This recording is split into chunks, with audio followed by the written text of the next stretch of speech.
Shalom a todos, estamos de volta aqui no Techuvá, no Pode, né? Pode Techuvá, e vamos dar sequência no livro de Lucas, capítulo 8, versículo 40 em diante. A maridade hoje deu um perdido em nós, não sei o que aconteceu. Eu vou começar a ler, a menos que alguém queira ler. Se alguém quiser ler, Shalom, irmão Ben, Deus abençoe a sua vida. Nós vamos começar a ler aqui João 8, do versículo 40. Eu vou ler aqui para a gente dar uma introdução, e aí depois, se alguém quiser ajudar aí na leitura do texto, fique à vontade. Então, aqui nós vamos ver aqui o pedido de Jairo, né? Ao regressar Jesus, Yeshua, a multidão o recebeu com alegria, porque todos o estavam esperando. Eis que veio um homem chamado Jairo, que era chefe da sinagoga, e prostrando-se aos pés de Jesus, lhe suplicou que chegasse até a sua casa. É interessante isso aqui, né? Eu vou fazer uma observação, e todos estão livres para fazer as observações que quiserem, mas eu vi esses dias aqui um pseudo pastor aí, sei lá, eu acho que não sei se dá para chamar de ele não é, fala que é reverendo, né? E ele estava falando lá, e eu não sei se eu vi algumas coisas, mas eu só vi por cima, que eu não gosto de ver porcaria. E quando começa muita heresia, assim, não dá para mim, eu não me sinto bem. Aí eu saio fora. Mas o que ele estava dizendo, né? Questionando se Israel ainda é o relógio de Deus. E dizendo que as pessoas, não, o título dizia que as pessoas não tinham entendido ainda. E aí eu vi um comentário de alguém falando que Israel deixou de ser povo de Deus há 26 séculos, né? Há 2.600 anos. Então, a gente... Benjamin escreveu alguma coisa aqui? A gente está vendo que as pessoas ainda têm na cabeça que a maioria, e eu vi um pastor falando isso, e eu também já falei muito isso, de forma errada, por isso até estou me corrigindo. A maioria dos judeus negaram Yeshua. Mentira! É a mesma coisa que dizer hoje que nós estamos debaixo de uma escolha que a maioria da nação fez. Não é. Não é uma maioria, foi uma minoria que escolheu. É uma minoria que escolheu e que se impôs. Aqui é a mesma coisa. É uma minoria de sacerdotes e também pessoas radicais na sua religião, cegos, que só enxerga o sacerdote e não enxerga a Torá, que realmente crucificaram. Tanto que lá em Marcos 16, se não me falha a memória, eu não lembro agora qual livro, que quando eles estão no caminho de Emaús, aí eles falam, né? Quando o Yeshua se aproxima, eles não reconhecem, falam, o que aconteceu, né? O que vocês estão falando entre si? Aí, vocês não sabem nada do que aconteceu? Como nossos príncipes e os principais sacerdotes, né? Os nossos rabinos, sei lá, os nossos sacerdotes e os principais líderes condenaram o Messias Yeshua. E isso é uma citação, tem várias outras. E aqui a gente vê isso. Ele estava regressando e uma multidão o recebeu com alegria. Yeshua era amado pela maioria. Mas o que prevaleceu lá é o que está prevalecendo hoje. Hoje nós temos uma minoria que está usando meio de comunicação, de um monte de coisa, para impor a sua vontade, né? A gente não tem como separar uma coisa da outra. Quanto ao texto em si, se nós formos analisar uma coisa importante, muito importante, que o Robson já falou aí, é que as pessoas ficam falando, né? Não, Israel não é o Israel de Deus porque eles não aceitaram o Yeshua. Isso é a maior mentira que as pessoas podem falar tentando se sobrepujar a Israel. Israel é Israel. É o mesmo Israel. Jeremias 31, 33. Só se o sol desaparecer, se for possível medir a profundidade da terra, as estrelas do céu, e isso até hoje não conseguiram fazer. Então Israel continua sendo o mesmo. E nos tempos de Yeshua, muita gente o seguiu, inclusive sacerdotes. Inclusive sacerdotes. Nós vemos Nicodemos, um fariseu. Vemos agora Jairo. Não é à toa que nós, toda vez que nós vemos discípulos presos, inclusive, nós vemos fariseus defendendo eles. Olha, presta atenção no que vocês estão fazendo, para a gente não se achar combatendo contra Deus. O que a gente tem que entender é que existia uma casta sacerdotal corrupta, não todos, existia uma parte corrupta ali. E até mesmo um sacerdócio que não era mais o levítico. Quando a gente vê o saduceu, ok? Mas tinha bons sacerdotes ali. E podemos enumerar aqui, já falamos de 2. Jairo era um principal da sinagoga. Roche, ele era Roche. Ele era um dos principais, cabeça da sinagoga, ok? Então, e ele vai até Yeshua, por que ele foi lá? Ele podia se encher do orgulho dele, de ser principal, de ser... Não, eu vou lá, porque ele reconhecia nele a profecia, reconhecia nele o que aquela mulher, que daqui a pouco a gente vai ler, reconheceu. Para vós que temem o Senhor, é todo mundo que temia? Inclusive dentre os judeus? Não, mas para os que temem, nascerá o sol da justiça. Ok? Trazendo salvação em suas asas, olha, né? E Jairo sabia disso. Então Jairo vai lá e fala: Senhor, entra na minha casa. Poderíamos falar um monte de coisa: Senhor, entra no meu coração, Senhor. Mas o que é que Jairo estava procurando? Jairo não estava procurando proeminência. Jairo estava procurando: ó, eu vou ser o melhor rocha, vai todo mundo para minha sinagoga agora. Não. Jairo conhecia a palavra, ouviu a palavra, reconheceu em Yeshua o poder, como Nicodemos fala, sabemos, então já inclui pelo menos mais que um. E nós já estamos marcando aqui 2, que tu és mestre vindo de Deus, vindo da parte de Deus. Não é à toa que Yeshua, quando fala aos saduceus, e ele conta a parábola da vinha,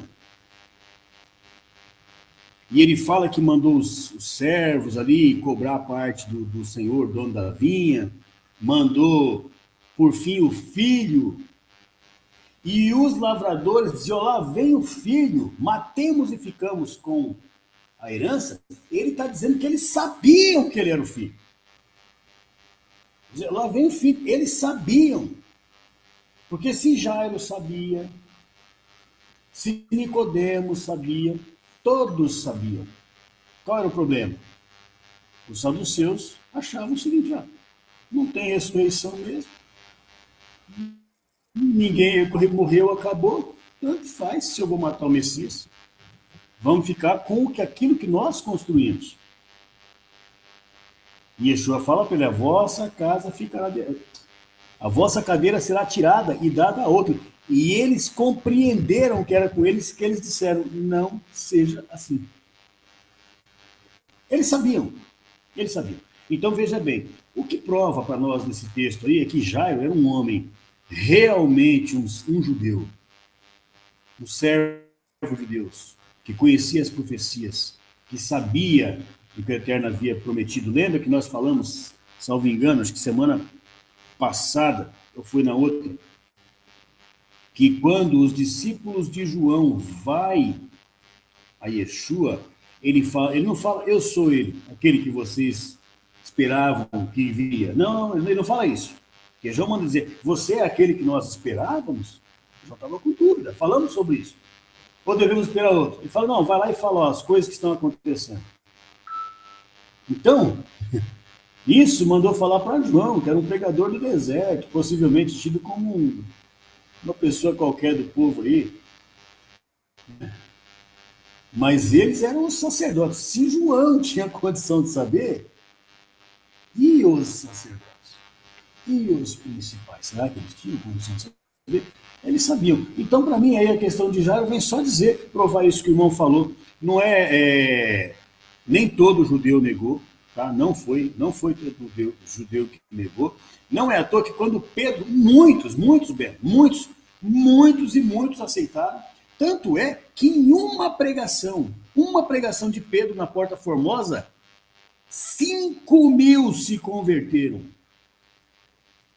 Ué, mas de uma vez não tinha ninguém, só tinha os 12 e ali se converteram 5.000? Se converteram a quê? Então, né? 5.000, na verdade, não é conversão, né? Conversão é uma palavra forte nesse caso. A palavra não é conversão, a palavra é reconhecer que Yeshua era o Mashiach, ok? Reconheceram que Yeshua era o Mashiach. Eu nem digo Techuvá, porque Techuvá é retorno. Ali estava apresentando Yeshua. Então, eles viram Techuvá para quem se afastou e vai voltar. Eles vinham seguindo a palavra. Quando João falou, eles creram. Então eles não retornaram. É isso mesmo, o que a nossa lei fala está se cumprindo nesse homem. Eles creram, ok? Então eles tiveram um upgrade na fé deles. O Mashiach chegou. Entende? Eles não haviam se afastado para retornar, para ter chuva. Então veja bem, muitos judeus ficaram naquela época lá, servo de Deus. Muitos. Quem mandou ele para a crucificação? Sumo sacerdote, saduceu. No feriado. Na véspera de feriado. Exato. Então, peraí. Um julgamento esdrúxulo, sem defesa. Né? A gente vê aí, pesquisa, tem tantos trabalhos na internet, o julgamento de Jesus. Pesquisa aí para ver. O julgamento de Jesus, então, assim, foi uma coisa corrompida mesmo. Tá? Teve um advogado, né, Roger? Isso. Podia ter o fariseu envolvido? Podia. Possivelmente tinha também. Hein, Roger? Tem um advogado. Você comentou tem um advogado que está querendo fazer uma tese aí de que foi ilegal. Então, tem um monte de coisa. Tem o Ariel Correnalouro lá também, em Israel, sacerdote, ele, né? Então, veja bem, tem muita gente querendo mostrar que esse julgamento foi errado. Equivocado, não. Ele foi intencional, mas que foi ilegal, foi injusto, não foi um justo julgamento, ok? Então, veja bem, assim como eu acredito que possivelmente um ou outro saduceu lá também não era a favor disso, tanto já falamos que essa carta de Paulo foi escrita para um sumo sacerdote da época, possivelmente um saduceu também, que era o Teófilo. Ok? Então, veja, não se pode generalizar. Não se pode generalizar. Né? O que a gente tem que ter em mente, e eu digo possivelmente porque era político o negócio, né, na época, e a gente tem que ter em mente assim que toda vez que nós generalizamos, uma coisa é assim e damos uma conotação de absoluta, nós erramos. Né? Nós erramos. Então, assim, havia muitos que creram. Muitos. Se apenas em uma pregação foram 5.000 conversões, eu calculo que havia muito mais de 5.000 que já cria. Gente, foi a multiplicação dos pães. Possivelmente nós vamos falar daqui a pouco, não sei se vai dar tempo. Não é? 12.000 homens participaram. 2 multiplicações. Quantas curas? Os discípulos foram enviados também, de 2 em 2. Vamos falar daqui a pouco também, se tudo der certo. Não é? E só ficou os 12? Óbvio que não. Tinha muita gente que cria em Yeshua. Né? Mas, volto a dizer, houve uma cisão depois, né? A igreja começou a crescer junto, dentro das sinagogas, Atos 15, fica muito claro no Atos 15, quando os discípulos, Tiago fala, não devemos impor o jugo aos não-judeus que creem, que se convertem a Deus, ao Eterno, um jugo que nós mesmos não podemos suportar, mas escreva-lhes que se abstenha da prostituição, que se abstenha do sangue, viu, reverendo? Atos 15. Se abstenha do sangue, que está falando aí do assassinato, mas do sufocado é do alimento, sangue mesmo. Ok? Tudo isso, o que era, na verdade? A única coisa que o não-judeu precisava cumprir? Não. Ele continua porque Moisés e os profetas têm que ensine todos os sábados nas sinagogas. Prestem atenção no que é que ele fala em Atos 15, que são só mandamentos que tornavam a pessoa impura. Então era o básico para ele poder entrar na sinagoga. Ele não podia estar impuro para entrar na sinagoga. Então eles falam coisas básicas e fala assim, ó, fala para eles se abster da prostituição, porque tornava o camarada impuro, se abster do sangue, tornava ele impuro, se abster do sufocado, tornava ele impuro, se abster da idolatria, tornava ele impuro, para ele pelo menos não estar impuro quando entrasse na sinagoga. E aí, se ele quisesse realmente aprender mais, ele ia para a sinagoga aprender. Foram muitos não-judeus, mas foi crescendo, crescendo, a boa nova era tão boa. Eles que estavam longe, agora foram aproximados. Eles que antes estavam sem Deus, Caiu. Foi cortado. Provavelmente aquela questão, a energia caiu aí, né? caiu. Então, eles que estavam longe, que estavam distantes, agora, por Yeshua, eles foram aproximados, inseridos na mesma aliança, participantes da raiz e da seiva. Então, era muito bom. Então, começou a crescer, crescer, crescer, e aonde a gente, né, aí começa a ver, né, os preciosismos. Não, porque só eles, nós também somos bons, nós também. E aí vai, aí vem o imperador e cria tudo isso que aconteceu hoje. E muito bem, seja bem-vindo ao cristianismo como nós conhecemos. Então, veja bem, é isso que eu vejo, tá? O cristianismo, ele nasceu dentro do judaísmo, com participação dos judeus. Nós estamos vendo aí Jairo, já falamos de Nicodemos, mas a divisão, a participação, porque na verdade o cristianismo foi a cisão, né? Quando os não-judeus resolveram sair, né? Aí virou o que virou hoje o cristianismo. Mas no começo, a fé deles houve a participação dos judeus. Existia judeus naquele tempo. Tá? Então, é uma falácia que todo judeu tenha negado Yeshua, que eles não aceitaram. Não. Algumas pessoas não aceitaram. É isso aí. Deixa os irmãos falar. Tem alguém com o microfone aberto? Quem não estiver falando, por favor, feche o microfone. Ótimo. Margarita, está online? Estou.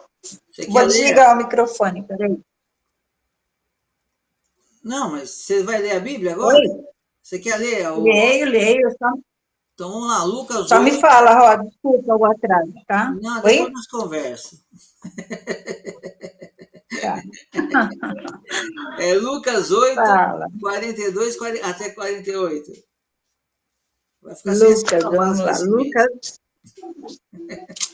Lucas 8. 42 a 48.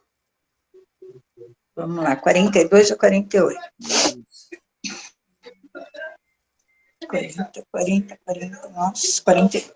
Vamos lá? Vamos lá. Porque tinha uma única filha de cerca de 12 anos que estava à morte. Não, Estando Yeshua a caminho... Espera um pouquinho. É Lucas. Você está em Lucas? Lucas 8, Ah, 42. tá diferente um pouquinho da meu. Mas tudo bem, pode ler, vamos lá. Começando de novo, vamos lá. Porque tinha uma única filha de cerca de 12 anos que estava à morte. Estando Yeshua a caminho, a multidão o comprimia. Estava ali certa mulher que havia 12 anos vinha sofrendo de hemorragia e ninguém a conseguira curar. Ela chegou por trás dele, tocou no de seu manto e imediatamente a hemorragia estancou. Quem tocou em mim? Perguntou Yeshua. Quando todos negaram, Kefa disse, Rabi, a multidão cerca e empurra. Mas Yeshua disse, alguém tocou em mim porque senti sair o poder. Percebendo que não conseguiria passar despercebida, a mulher veio tremendo de medo e se prostrou aos pés dele. Na presença de todos, contou por que tocara nele e como fora instantaneamente curada. Ele lhe disse, filha, sua confiança a salvou, vá em paz. Enquanto Yeshua ainda estava falando, chegou um homem da casa do líder da Não, só até aí, sinagoga. Marta. Sua filha morreu. Ah, tá, desculpa, 48, né? Isso, até o 48. Ô, Tá. Benjamin, Salvou. Essa versão da Bíblia em hebraico é da onde? É do Hebraico Pro. Do Hebraico Pro. Ah, eu vi É, esse site aí, por isso que eu estou te perguntando, eu não estava identificando se era ele. Eu vi ele, mas ele está é, diferente do da VAR, né? Você já viu o da VAR? é um pouquinho diferente, mas ele tá bem frio. Eu acompanho ele por causa do a tradução em português dele eu só como. Eu nem uso, porque tem coisa que tá em hebraico aqui que o que tá em português não tem nada a ver. Ah, tá. Não, beleza, então. Então vamos lá. Quem quer comentar sobre essa questão aqui da mulher hemorrágica? Fiquem à vontade.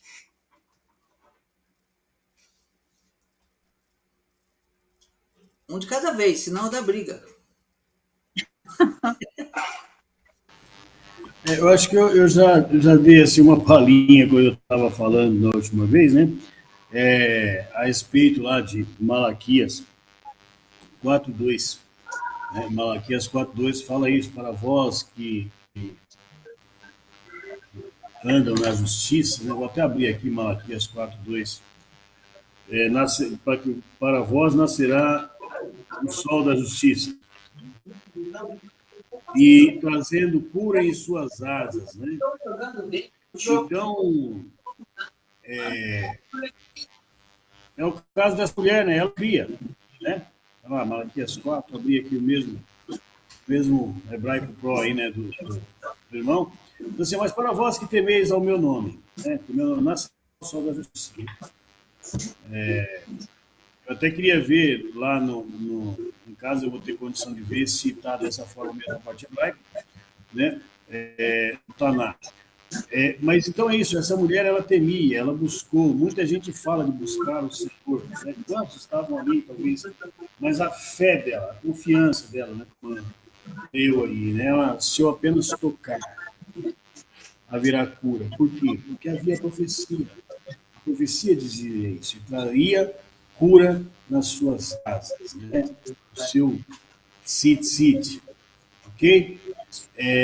Então, que dá para aproveitar isso, a fé dessa mulher. Né? Muita fé, e ela buscou. E tem mais, né? Uma coisa que a gente tem que ver, né? A multidão. Vou dizer, tem muita gente falando Jesus, Jesus, Yeshua, Yeshua, Yeshua.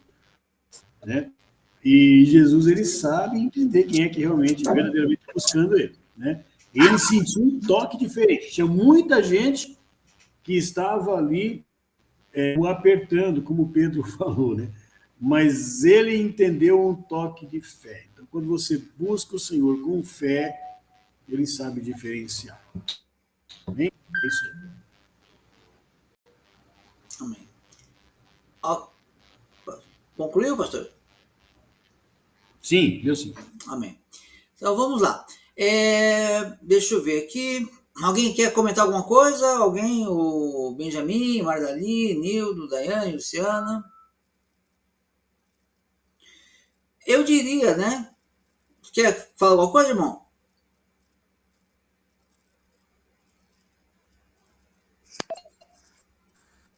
Não, por enquanto eu tô ouvindo o Tá. Robson. E ao mesmo tempo eu estou verificando aqui, é interessante.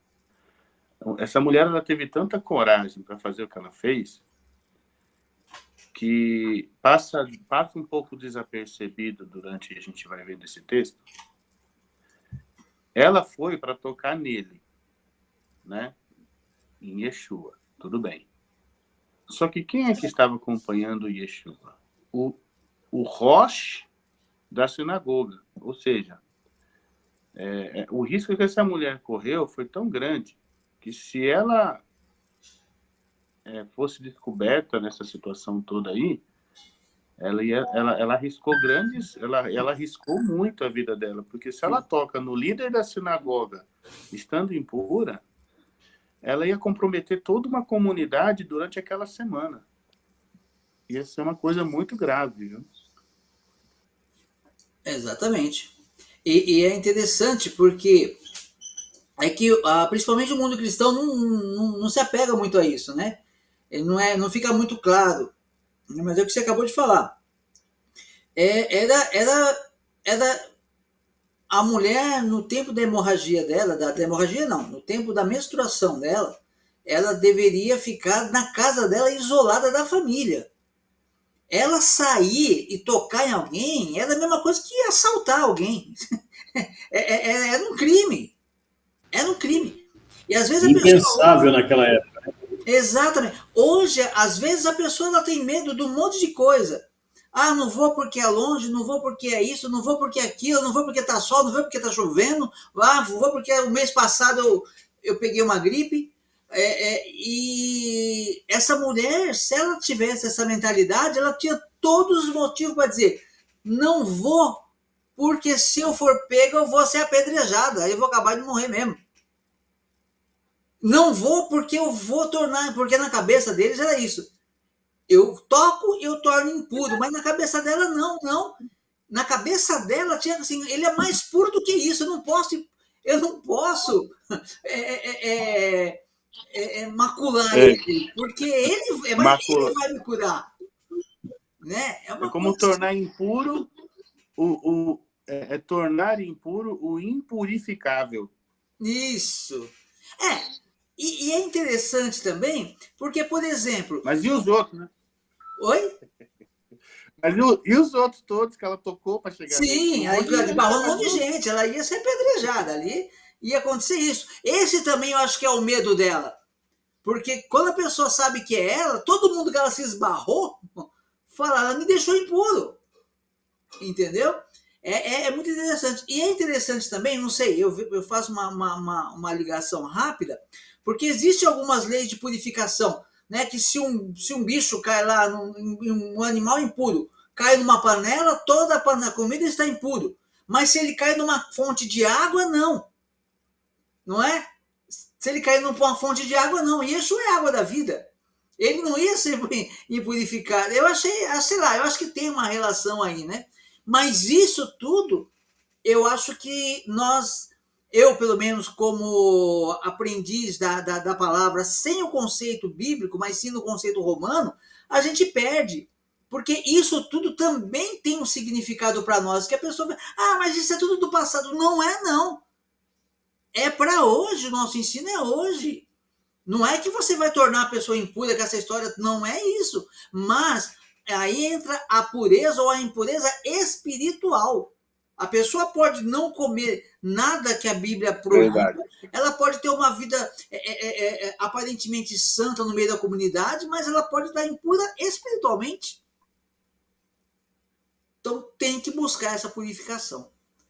Amém? Alguém quer comentar? Vamos prosseguir? Prossigamos, então. Marali, 49 até o final do capítulo 8, por favor.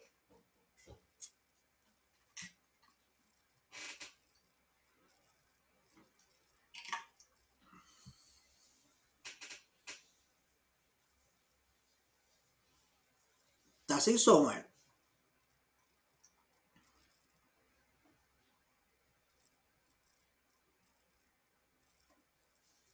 Marta? Oi, meu microfone não queria ligar. Ah, tá. Vamos lá? Vamos lá. Enquanto Yeshua ainda estava falando, chegou um homem da casa do líder da sinagoga. Sua filha morreu, ele disse. Não incomode mais o rabi. Ouvindo isso, Yeshua disse a Ré, não tenha medo, mantenha confiança e ela será curada. Quando chegou à casa, não deixou ninguém entrar com ele, exceto Kefa, Yohanan, Yaakov e os pais da criança. Enquanto isso, todo o povo lamentava e chorava por ela. Mas ele disse, não chorem, ela não morreu, está dormindo. Todos zombaram dele, pois sabiam que ela estava morta. Mas ele a pegou pela mão e disse, menininha, levanta-te. E seu espírito voltou. Ela se levantou imediatamente e ele lhes ordenou que lhe dessem de comer. Os pais da menina ficaram maravilhados, mas ele lhes ordenou não contar a ninguém o que tinha acontecido. Amém. Então, veja só. Ele ainda estava falando, né?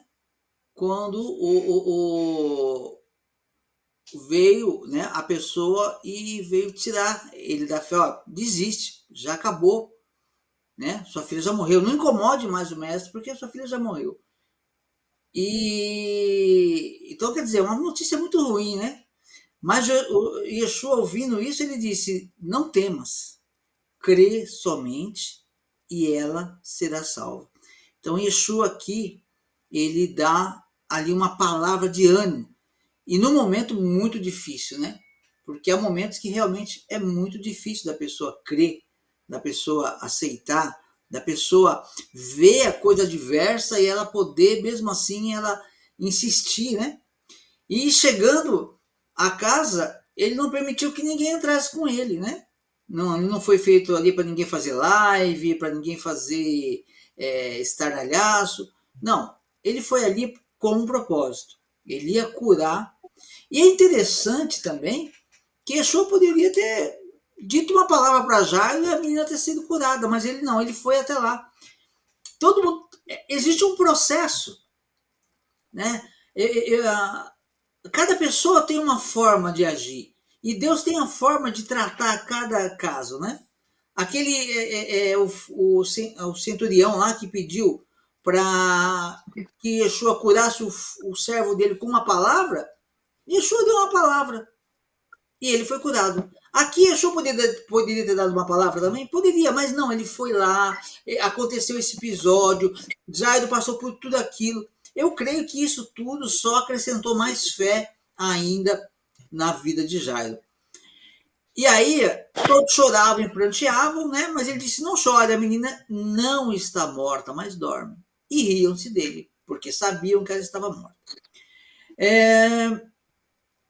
E aqui interessante, ele tomando ela pela mão, ele fala, né? Talu e Takumi, né? Que é aramaico, né? Na verdade, né? Que é menina, levante-se. E voltou-lhe o espírito. Né? Yeshua, ele é a representação do Deus da vida, né? É algo assim, não tem palavras, né? Ele fala e acontece. E a gente precisa ter essa fé nele. Voltou-lhe o espírito. Voltou-lhe o espírito. O espírito que estava nela, que já havia saído dela, voltou. Eu creio que a mesma coisa aconteceu com Lázaro, 4 dias depois, né? 4 dias depois ele volta. O espírito volta. Porque Deus tem o controle de todas as coisas. A vida e a morte estão na mão dele. Nenhuma folha cai de uma árvore se ele não permite. Ela imediatamente se levantou e ele mandou que lhe desse de comer. É uma característica interessante isso. Né? Acho que para Lázaro também foi mandado comer, se eu não me engano. Eu acredito que tem alguma coisa aí, né? Não sei. Eu acredito que tem alguma coisa aí. Se alguém tiver alguma coisa para acrescentar, eu agradeço. Alguém quer falar sobre isso? Trazer alguma curiosidade? Parece que ninguém. Ok. Então, seus pais ficaram maravilhados, mas ele advertiu que a ninguém contasse o que havia acontecido. Ok, a gente está terminando então o capítulo 8, tá? E eu só quero dar um destaque numa situação que é bom a gente entender. Em muitas Bíblias fala que a mulher tocou aquela mulher, né, a mulher com fluxo de sangue, fala que ela tocou na orla do vestido de Jesus. A gente imagina que tocou na barra do vestido dele, né? Mas, como já foi dito aqui, ela tocou no tzitzit dele, que é um mandamento de Deus, que representa a santidade. E é esse ponto eu acho que a humanidade tem que buscar ter essa santidade, buscar realmente fazer com, porque o tzitzit ele tinha um fundamento, né? Ele tinha uma. É interessante que Deus manda fazer esse tzitzit exatamente imediatamente após aquele homem que, olha só, o homem estava colhendo, apanhando lenha no Shabat.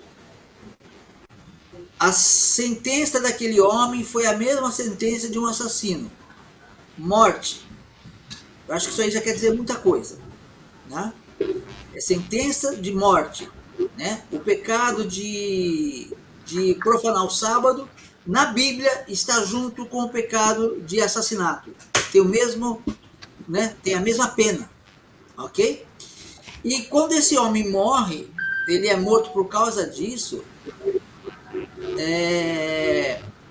Quando esse homem morre, o que acontece? Ele então, Deus imediatamente fala: olha, vocês vão fazer as franjas nas suas roupas, né? Para quê? Para que quando você.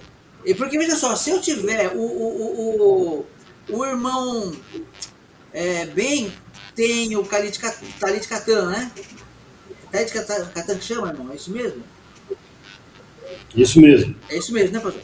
Então, Talit Katan. Katan é pequeno, Gadol grande. Tá. Então é o talit pequeno, ok, que fica ali na roupa. Olha, se você vestir o talit katan ou o talit gadol, se for assim, sei lá, o grande, se você vai olhar no espelho, você vai ver. Mas se você vai trabalhar, você está na rua, andando, fazendo, você pode até esquecer, porque você não está se vendo. Se bem que qualquer movimento que você faça, você vai lembrar. Aqueles fios é para lembrar da lei de Deus. Agora, se tem uma sociedade vivendo dessa forma, você não vai esquecer nunca, porque como você não está se vendo, você está vendo o seu próximo. Então você vai estar sempre lembrando da lei de Deus. E é essa santidade, a representação dessa santidade, Yeshua usava e a mulher, ela tinha na cabeça dela: se eu tocar nisso, porque ele está zelando pela lei, ele é santo, e se eu tocar eu vou ser curada. Olha que fé maravilhosa é essa. Agora, a gente infelizmente está numa sociedade que elas falam: não, corta as franjas porque não está mais na moda, já foi abolido, esquece a lei. E aí fica todo mundo buscando santidade. O que a mais a gente tem visto aí é escândalo, não é santidade, né? Tem visto muito escândalo, né? Diga-se de passagem o que aconteceu agora da semana passada para outra aí. Mas não vamos entrar nesse assunto não, senão já vamos sair do assunto de novo. Vamos começar então, só para a gente terminar, o capítulo 9, do versículo 1 até o 6. Aí a gente finaliza para não ficar muito. Quem quer falar? Robson, dentro disso que você falou, eu queria chamar a atenção para um detalhe também, né? A função do tzitzit, como o irmão falou muito bem aí, e dentre outros ícones que o Eterno determinou que os judeus utilizassem, tinha a função de lembrar dos mandamentos, ok? Sim. Muito bem, lembrado. Tem alguém chamando. Quem está chamando? Tem alguém chamando? Tem alguém querendo falar? Não, então, por favor, quem não está falando, tranquilo. Fecha o microfone, por favor. Então, vamos lá. Mandou cortar, como o irmão falou, né? Mandou cortar, então tira do tzitzit, para ninguém ver. Mas nós temos, na atualidade, algo que está acontecendo, que é assim: antigamente você via um crente indo para a igreja, O que denunciava que ele era um crente? A roupa. Ele carregava. Hã? A roupa, ou a Bíblia. A roupa, a Bíblia, não é? Hoje em dia, crente não quer mais levar a Bíblia para a igreja. Entende a situação? Sim. Porque, veja, às vezes o camarada está caminhando, eu não estou falando, tem muita gente que vai, usa o tablet, usa o celular e tal. Mas eu uso também, mas eu gosto de carregar minha Bíblia porque eu testemunho quem que eu sou. Ok? Então, é importante, a gente precisa ser visto como servo de Deus. Eu tenho aqui no meu escritório, quem olhar aqui, entrar à direita, está vendo uma mezuzá aqui. Está dizendo quem eu sou. Eu tenho no meu escritório aqui, Bíblias, está aqui. Eu estou vendo, Beto, está certinho. Né? Por quê? Porque não deixa de ser algo que testemunha de nós. Não é? A gente vê muitas vezes um crente indo para a igreja, ele está igual quem está indo para o shopping. Não é mesmo? Não carrega mais uma Bíblia debaixo do braço, tudo mais. Então, tudo isso são coisas que são importantes da gente observar, né? Que pode parecer um pouco caricato? Pode parecer um pouco caricato. Mas eu acho que é importante que as pessoas saibam, né, que nós somos servos de Deus. Naquela época, o que que era? Era com o Tzitzit, mostrava ali que era uma pessoa que era que guardava, né, a Torá, que guardava os mandamentos. E hoje o servo de Deus se identifica com alguma coisa que mostra para todo mundo, não, ele é um servo. Também não adianta só carregar a Bíblia e para dar mau testemunho, né? Se for para dar mau testemunho, então não adianta nada levar, melhor não levar mesmo. Era isso só que eu queria aproveitar a fala do irmão, né? E acrescentar. Crente tem Aí que é ter pior, identidade. né? Hã? Que é? Aí é pior ainda. Sim, sim, com certeza. É... Bem, bem, agora tá na moda, porque o pessoal não quer mais os modelos, né? Eles querem agora, estão fazendo Halloween Gospel, né? Agora, agora é o Halloween Gospel. Por quê? Porque as pessoas têm uma cultura muito forte e você não vai conseguir tirar a cultura dela. Então, aí eu conheço os caras que gostam muito de beber, mas encher a lata mesmo, entendeu? Gosta de umas musiquinhas esquisitas. A gente podia fazer isso na igreja também para ver se eles vêm para a igreja. A gente só coloca um rótulo de santo, troca os palavrão por uns versículos e vamos fazer, mas é tudo bem, não pode julgar. Então, quer dizer, o mundo é o que Deus fala, eu não lembro onde que fala nessa passagem, que diz, houve algum povo que deixou o seu Deus? Todavia o meu povo deixou a minha glória por aquilo que não tem valor. Né? A pessoa ela tem como Deus a sua cultura. Se a pessoa não vai largar a cultura porque ela está imersa na cultura, deixa ela largar a cultura dela, vai pregar para quem quer ouvir. É o que eu penso, né? Magali, por favor, então, para a gente O que a terminar. gente vê justamente, irmão, Hum, o que a gente vê justamente é que quando lá em Atos 15 nós falamos agora há pouco, o Tiago fala, olha, fala para eles se absterem da prostituição, se absterem da, idolatria. do sufocado, do sangue e da idolatria, porque aquilo é a cultura deles. Sim, Aquilo era a tradição deles. O povo era idólatra por natureza. Comia coisa sacrificada a ídolo por natureza. Comia coisas com sangue por natureza. Eles tiveram que abrir mão da cultura deles. Imagina se os discípulos, beleza, vem. Vem como. Vem, vai para a sinagoga do jeito que você está. Né? Nem entra. Porque Deus é santo, santo, santo. Saiba diante de quem você está. amém. Amém. Marda, então vamos lá para a gente terminar. 9, versículo 1 até o 6.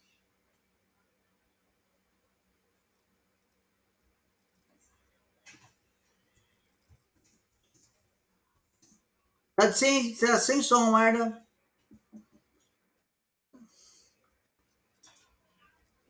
Desculpa.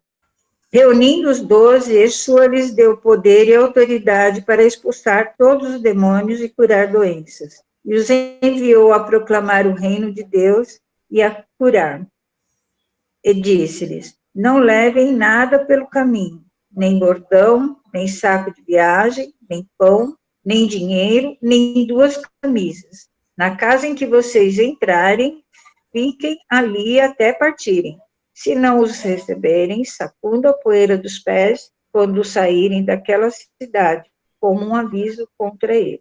Eles saíram e foram pelos povoados, curando e anunciando as boas novas por toda parte. Amém. Alguém quer comentar?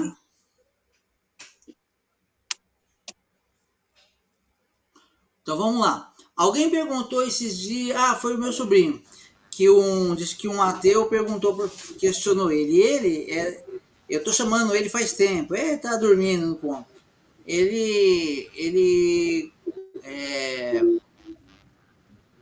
sabe tudo que está acontecendo, ele está vendo todo um monte de coisa errada, mas ele continua com os pezinhos lá onde não devia. E aí o ateu perguntou para ele não soube responder, ele perguntou para mim hoje, ele falou, tem manifestação de demônio no Antigo Testamento? Eu falei, tem, um deles que é mais fácil a gente lembrar é de Saul, né? O rei Saul foi possuído por um demônio enviado por Deus, mas era um espírito maligno. E veja só, então lá, né, o pessoal que trabalha com ele, tudo, tem sempre aquele lá que fica colocando em dúvida, né, a questão de demônio, de ter igrejas que contrata pessoas para fingir que manifesta demônio. Aí tem gente que acha que isso é um padrão, que é invenção de todo mundo. Não é. Não é, porque eu não tenho por que mentir para vocês, e a gente já trabalhou nessa linha aí, e eu sei que tem muita gente perturbada por demônios, muita gente já foi liberta, muita gente não foi liberta e não quer ser liberta. Então tem de tudo. Então, quando Yeshua veio, o demônio não era novidade, já existiam. A questão é que havia sim um trabalho de expulsão de demônios, que eles faziam lá uns rituais, que eu não sei de onde eles tiraram, o pastor talvez tenha alguma noção, talvez, não sei de onde eles tiravam, mas tinha, né? No The Chosen mesmo eles fazem, né? O primeiro capítulo eles tentam expulsar um demônio, né? Não sei como era. Mas quando Yeshua vem, só que ele vem com o tzitzit dele rasgando fogo, né? Então, onde ele passa, o demônio cai, o demônio vai embora, expulsa, porque Yeshua estava com o coração dele limpo, né? E ele passa esse poder, né? Ele dá essa autoridade para os discípulos. E ele passa essa autoridade para nós hoje, tanto para expulsar demônios, quanto para efetuarmos curas.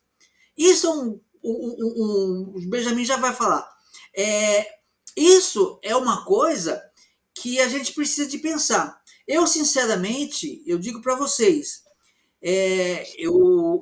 eu observo as coisas, eu vou ponderando muitas coisas, mas no passado, pastor também já, no passado, a gente orava por pessoas que vimos curas imediatas, pessoas que foram curadas ao longo do tempo, pessoas que foram curadas na hora, pessoas que manifestaram vários tipos de demônios, coisa feia mesmo, e eu tenho essa experiência que Deus me deu. Hoje, eu não estou mais no mesmo ambiente que eu estava. Eu digo assim, aonde eu passava também, havia uma série de pessoas muito problemáticas. Elas precisavam daquilo, e aquilo eu vi acontecer muitas vezes. Hoje, eu não sei se é o ambiente que eu estou que é diferente, ou se a coisa é diferente do que eu imagino e Deus está me tratando, eu não sei. Mas eu continuo crendo nisso. Por quê? Porque é uma coisa que eu experienciei, vamos dizer assim. Eu vivi,